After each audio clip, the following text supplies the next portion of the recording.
Hi friends, welcome to GKGM education YouTube channel. So నిరుద్యోగుల కళలు ఫలించేలా మనకైతే బ్రేకింగ్ న్యూస్ అయితే రావడం జరిగింది. సో మరి 12,000తో తెలంగాణలో మెగా డిఎస్సి, అదేవిధంగా 7,000 పోస్టులతో అనుబంధ నోటిఫికేషన్.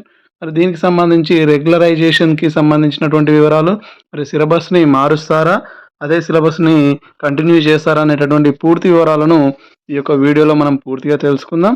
మరి ఈ వీడియోని ఎక్కడ స్కిప్ చేయకుండా పూర్తిగా చూసి ఆ యొక్క వివరాలను తెలుసుకోండి. మరి లేట్ చేయకుండా వివరాల్లోకి వెళ్ళినట్లయితే, తెలంగాణలో 12,000 పోస్టులతో మెగా డిఎస్సి.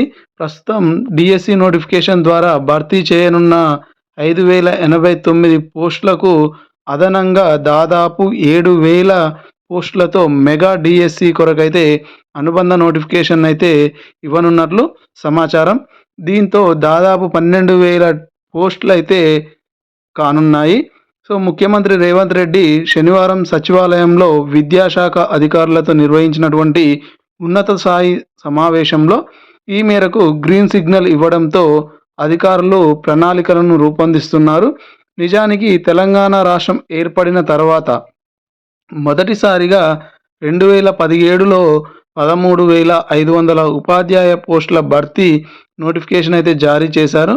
దాదాపు 7 ఏళ్ల తర్వాత 6,612 టీచర్ పోస్టులను భర్తీ చేయాలని చెప్పేసి 3 నెలల క్రితం బీఆర్ఎస్ ప్రభుత్వం అయితే నిర్ణయించిన విషయం మనందరికీ తెలిసిందే. వీటిలో పాఠశాల విద్యలో 8,089, సోషల్ ఎడ్యుకేషనల్ టీచర్ ఫర్ డిజేబుల్డ్లో మరో 1,523 పోస్టులు ఉన్నట్లు ప్రకటించింది. అయితే వీటిని డిఎస్సి ద్వారా భర్తీ చేయాలని చెప్పేసి అప్పుడైతే ఆ యొక్క ప్రభుత్వం నిర్ణయించింది. స్పెషల్ టీచర్ పోస్టులైన 1,523 ఖాళీలను పట్టించుకోకుండా 5,089 పోస్టుల భర్తీకి ఆయా జిల్లా కలెక్టర్లు ఎక్కడికక్కడ నోటిఫికేషన్స్ అయితే జారీ చేశారు. సో వీటికి మొత్తం 1,77,502 మంది దరఖాస్తులు అయితే చేసుకున్నారు. మరి ఈ పోస్టులకు నవంబర్ 20 నుంచి 30 వరకు అయితే పరీక్షలను నిర్వహించాల్సి ఉండే. అయితే అసెంబ్లీ ఎన్నికల షెడ్యూల్ రావడంతో వాటిని వాయిదా వేశారు. కొత్త ప్రభుత్వం ఇప్పుడు పోస్టుల భర్తీపై దృష్టి సారించింది. నోటిఫికేషన్లో పేర్కొన్నటువంటి 5,089 పోస్టులకు అదనంగా మరో 4,281 ఖాళీలను ఇప్పటికే గుర్తించారు. గతంలో ప్రకటించిన 1,523 స్పెషల్ పోస్టులను కూడా భర్తీ చేయాల్సి ఉంది.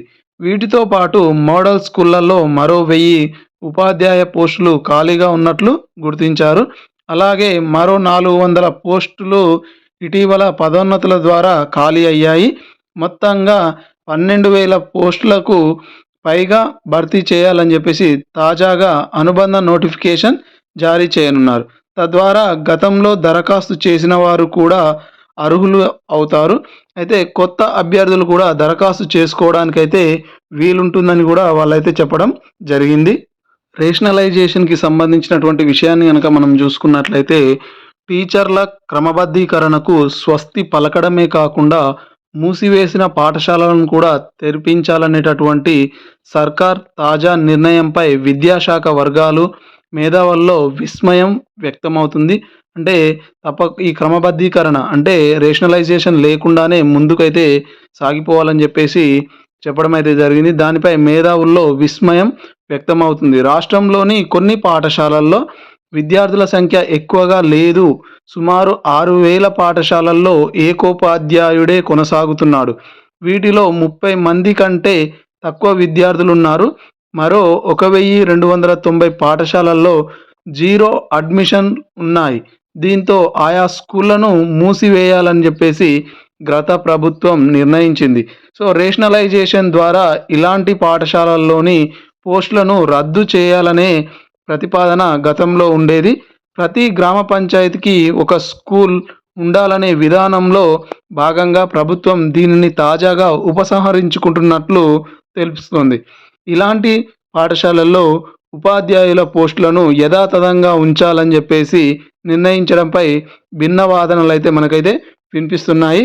సో మొత్తానికైతే రేషనలైజేషన్ లేకుండానే ముందుకు వెళ్తున్నట్టయితే తెలుస్తుంది. మరి ఈ టీచర్ జాబ్‌లకు సంబంధించి సిలబస్ అనేది మారుస్తారా? లేపోతే పాతదాన్నే కంటిన్యూ చేస్తారా? అనేటటువంటిది చూసుకున్నట్లయితే టీచర్ పోస్టులకు సంబంధించినటువంటి సిలబస్ మారుస్తారా? లేదంటే పాతదే కొనసాగిస్తారా? అనే దానిపైన చూసుకున్నట్లయితే గత డీఎస్సీ పరీక్షల్లో 80 మార్కులు, అదేవిధంగా టెట్ వెయిటేజీ 20 మార్కులతో కలిపి మొత్తం 100 మార్కులుగా పరిగణలోకి తీసుకోవాలని ఇంతకు ముందు నిర్ణయించారు.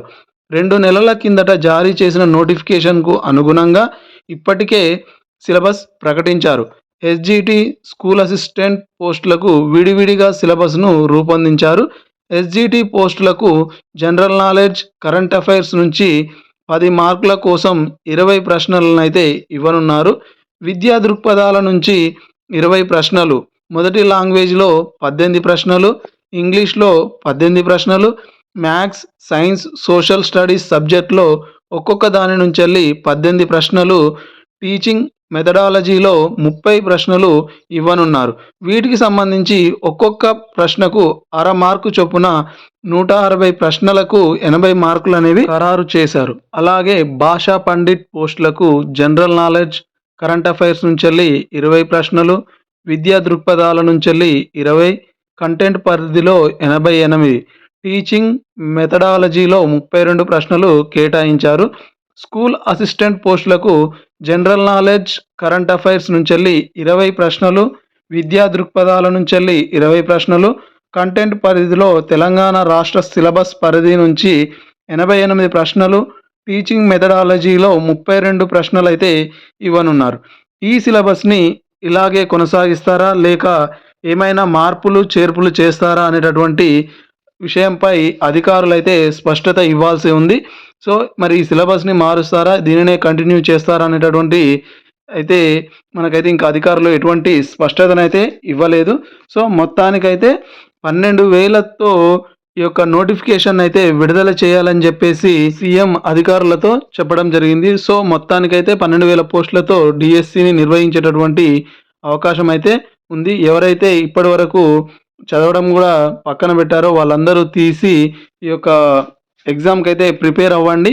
సో, తొందరలోనే, అతి తొందరలోనే అంటే జనవరిలోనే నోటిఫికేషన్ వచ్చేటటువంటి అవకాశం ఉంది కాబట్టి, సో, ప్రతి ఒక్కరు ఈ యొక్క టైంని వినియోగించుకొని ఆల్రెడీ పోస్ట్‌పోన్ అయిందని జెప్పేసి చాలామందైతే స్టడీని పక్కన పెట్టేశారు.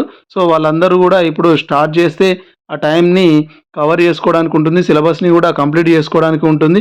అదేవిధంగా టెట్ పైన గూడా చాలామంది అయితే సందిగ్ధంలో ఉన్నారు.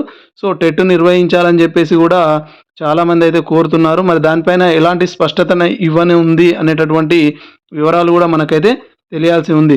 సో, ఇది ఇప్పటివరకు ఉన్నటువంటి అప్డేట్. మొత్తానికైతే 12,000తో నోటిఫికేషన్ అయితే విడుదలకు సిద్ధంగా ఉంది కాబట్టి, మనం గూడా ఎగ్జామ్ రాయడానికి సిద్ధంగా ఉండాలి. ఓకేనా ఫ్రెండ్స్?